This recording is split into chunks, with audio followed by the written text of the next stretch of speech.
Dans cette vidéo, je vais vous expliquer comment créer des sessions de GIMP afin d'avoir la possibilité de le lancer sur des instances différentes avec une disposition des palettes différentes. En fait, on va créer des pré-réglages d'interface. Ici, nous avons GIMP qui est ouvert dans un contexte particulier. Imaginons que je modifie l'interface. Je vais par exemple faire glisser cette fenêtre ici, la fenêtre annulée, et là je vais sélectionner la palette des calques ici comme palette active. Maintenant je ferme GIMP, les fenêtres vont se fermer et je vais le réouvrir aussitôt en cliquant sur son icône. Et là je vois que la mise en forme de l'interface est conservée, à savoir que ma palette ici que j'avais déplacée, elle est toujours au même endroit, et la palette calque que j'avais rendue active, elle est toujours active. On peut en conclure que lorsqu'on ferme GIMP, il se rappelle de la configuration de l'interface et il la restitue à la prochaine ouverture. Maintenant, on pourrait vouloir avoir des configurations différentes pour des contextes différents. Par exemple, on pourrait faire une interface pour la peinture avec des outils de brosse, etc., des pré-réglages et des outils qui concernent les brosses pour la peinture. On pourrait aussi vouloir faire une autre interface, par exemple pour créer des documents, des flyers, des documents graphiques, etc. Et là, à ce moment-là, on aurait la palette de police, de caractères, on aurait des réglages plus appropriés à l'activité. Et comme ça, on pourrait passer d'une configuration à l'autre avec une icône différente. Et bien ça, on peut le faire dans GIMP en utilisant les sessions. Pour comprendre comment les sessions fonctionnent, on va s'intéresser une nouvelle fois à notre dossier utilisateur dans Windows. Alors je vous rappelle ici que nous avons tous un dossier utilisateur dans notre ordinateur Windows. Donc, dans les vidéos précédentes, je vous ai proposé de créer un raccourci pour l'atteindre, mais bon, si vous n'avez pas vu les vidéos précédentes, je vais vous rappeler brièvement. Au niveau donc du dossier utilisateur, nous avons notre propre utilisateur, donc moi c'est celui-ci. Et à l'intérieur de ce dossier utilisateur, en principe, nous avons un dossier qui s'appelle roaming. Et ce dossier fait partie des dossiers cachés. Donc là, vous ne le voyez pas. Il faut cliquer sur affichage ici et cliquer sur éléments masqués pour le faire apparaître. Donc vous voyez le dossier AppData. Et je vais l'ouvrir. Ensuite, nous avons un dossier roaming. Ensuite, nous avons un dossier concernant l'application, ici GIMP, la version. Et là, nous avons tout un tas de dossiers qui concernent les paramétrages utilisateurs. Donc encore une fois, comme je l'ai rappelé précédemment, si vous n'êtes pas familiarisé avec la manipulation des fichiers dans les dossiers du disque C de Windows, je vous conseille de vous faire assister par quelqu'un. Et donc voici le dossier dans lequel nous allons travailler. Et ce dossier, je vous avais fait faire un raccourci ici dans les vidéos précédentes. Vous voyez que si je ferme ce dossier et si je clique sur le raccourci, on a la même chose. Dans ce dossier, nous allons nous intéresser à un fichier qui s'appelle session RC ici. Alors je ne sais pas si on peut l'ouvrir, on va essayer. Je fais un clic droit, ouvrir avec Notepad, enfin bloc-notes, pardon. Voilà, c'est un fichier texte et tous les réglages en fait des palettes sont consignés ici.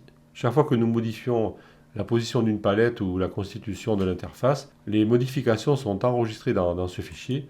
D'ailleurs là, on voit que la date évolue de ce fichier, puisque les dernières modifications, vous voyez, aujourd'hui, on est le 17 à 9h34, et ce fichier, il a été modifié le 17 à 9h24, tout à l'heure, quand je vous ai manipulé les palettes. Donc, toutes les modifications de l'interface sont consignées dans ce fichier session RC, qui correspond à la session de base. Maintenant, nous pouvons créer une session particulière, c'est ce que nous allons faire ici. Pour faire cela, je vais dupliquer ici l'icône de raccourci. Donc, j'ai fait un clic droit, et je fais copier, clic droit, coller. Voilà, j'ai une copie de mon icône de GIMP et je vais la renommer pour ne pas me mélanger les pinceaux. Donc j'appuie sur la touche F2 et là je vais taper GIMP test de session. Voilà, comme ceci. Et maintenant je vais ouvrir les propriétés de ce raccourci. Donc je fais un clic droit et je clique sur propriétés. Et là, vous voyez ici que j'ai, au niveau de la zone cible, la commande qui est exécutée pour lancer le programme. Donc, il va exécuter le programme gimp-2.10.exe. Et là, je vais rajouter des paramètres ici de lancement après le nom de ce fichier. Alors, il faut bien faire attention, tout se passe après le guillemet ici. On ne doit pas écrire à l'intérieur du guillemet. les paramètres viennent après. Donc je me mets bien à droite du guillemet, je fais un espace, et là je vais taper tirer, deux fois le signe moins, je vais taper le mot session, comme ceci, et là je vais donner le nom de la session. Là je vais l'appeler test session. Mais vous l'appelez comme vous voulez. Et maintenant je fais appliquer, et je vais pouvoir cliquer sur OK pour valider ma modification de mon raccourci. Donc je vérifie que je ne me suis pas trompé, hein. Je me suis bien mis après le guillemet ici, et j'ai tapé tirer, hein. Encore une fois c'est le signe moins deux fois, session et le nom de la session. Je clique sur OK, et maintenant je vais lancer cette icône. Donc GIMP va se relancer avec la même disposition que précédemment, puisque lorsque l'on démarre la première fois une session, il va utiliser le fichier de session existant. Par contre, si je reviens ici au niveau du dossier, si je rafraîchis, et si je descends, pour l'instant je vois que rien n'a changé, parce que je n'ai fait aucune modification. Maintenant je vais revenir dans GIMP, et je vais bouger une fenêtre, par exemple comme ceci. Je vais changer ici la fenêtre active, par exemple.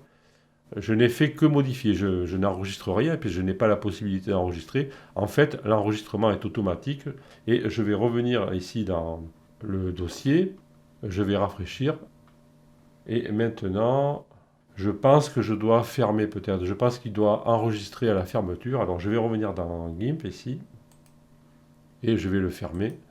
Et maintenant, je vais rafraîchir. Alors théoriquement, j'aurais dû voir apparaître un nouveau fichier. Alors peut-être que je n'ai pas fait assez de modifications. Alors, je vais relancer ma session ici.